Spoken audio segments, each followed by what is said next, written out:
Welcome to Ethanol Incorporated. I'm the COO, Dwight Dunnigan. I want to talk to you a little bit about Title 40.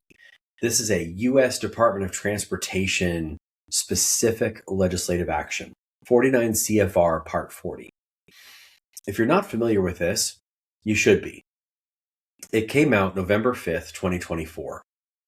This is a unique change referencing oral fluid collection and urine collection for federal employees and how those samples are to be handled, how they're to be tested, and the protocols behind using those samples to gauge if somebody is or if somebody has consumed a substance they shouldn't have while on the job. Now, this applies to federal employees only, and it's a Department of Transportation regulation, which you'd think, oh, okay, that may not impact me. It will impact all federal logistics. It will impact the FAA. It will impact all federal roadways, federal park employees, anybody that's going to drive a vehicle for the federal government. It has a very heavy reach. Our company is designing the world's first ever multi-drug breath analyzing device. It is a handheld unit that will analyze your breath to tell you what's being actively metabolized in your body at that time. What we find very interesting about this, when we say actively metabolized, it means this.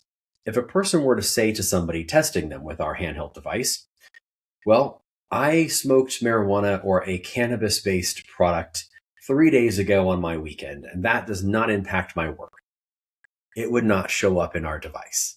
It would only show up in our device based on the type of drug it is, if the person used it within the last several hours or within that day, within that 24-hour period. This is very crucial. Our device solves the problem that this Part 40 of 49 CFR is trying to solve. But they're using current existing things like saliva collection and swabs, mouth swab collection. This presents a host of problems. And today, this video, if you don't mind continuing to watch it, I'm going to attempt to unpack how they're going to do this. One of the hardest parts about this particular ruling or this particular change they're trying to make is the distinction, an explicit distinction between qualified urine collectors and qualified oral fluid collectors. A collector qualified in one method does not automatically qualify for the other. Like many things within any government, not just picking on the United States government, we have to qualify everybody to do a procedure. So somebody may be trained on oral fluid collection, but not on urine collection. If they happen to be working at a place that only does urine collection, they won't be able to collect any samples or process any samples. If they do, it would render those samples invalid. That is a hardship in of itself. The second thing that's interesting about this new clarification under 49 CFR, it temporarily relaxes monitoring qualification requirements. What does that mean?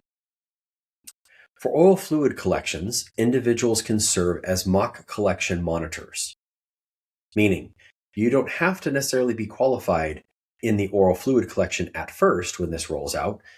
You can be present in a room.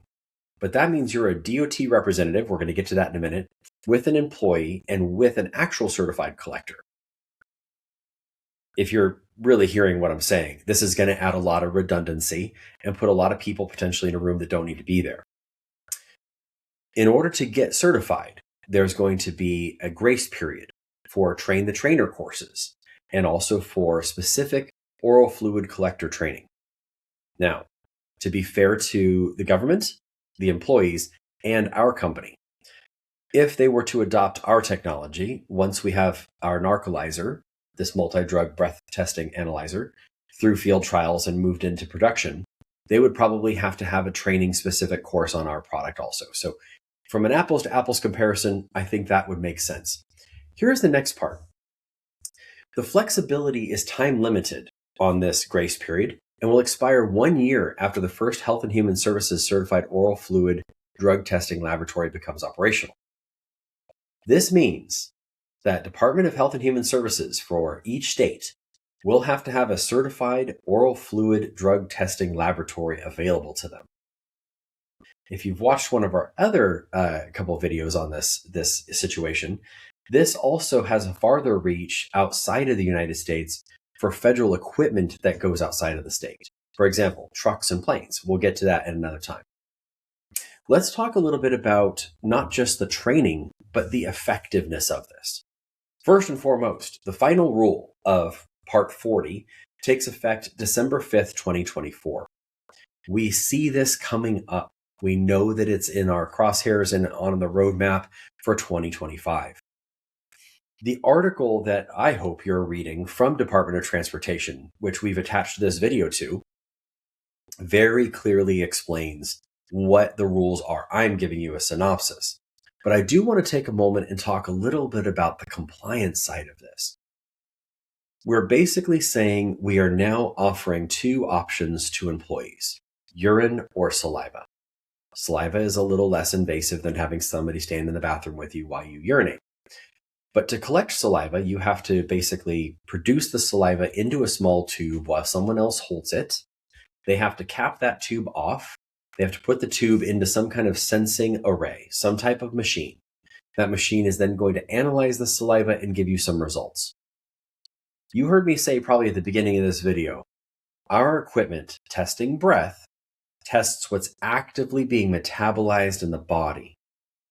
Saliva is close, but it doesn't necessarily guarantee it's being actively metabolized the same as it does in the lungs. That's why we did not go to a saliva testing system. We're not saying the saliva is inaccurate. I'm simply saying that the breath is more accurate for active metabolites in your body. Also, you have to then think the collectors that are going to be certified through all these training programs they have to go through. They're going to have to wear gloves. I would imagine we could all understand that we're going to have to glove, hold the tube, ask somebody to kind of spit into the tube. And here's the fun part. There's a federal mandate for the specific amount of saliva one must collect in the tube.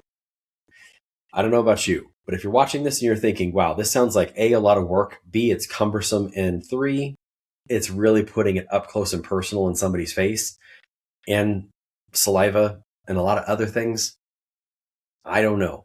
For me, if I was trying to get 14 or 15 pilots off the ground or 30 truck drivers out onto the road, I don't know if I'd want to stand there and collect a whole bunch of saliva samples, make them wait while the machine analyzes it, and then give them a pass or fail.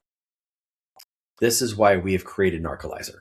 We want it to be so much simpler, so much faster, handheld, blow into the device, get the results, go on your way. We have literally created a machine that will solve all of the logistical problems for Part 40 of 49 CFR. If you're interested, read more. The article is attached. Check out some of our other articles. There's a lot going on in the government right now. Thank you.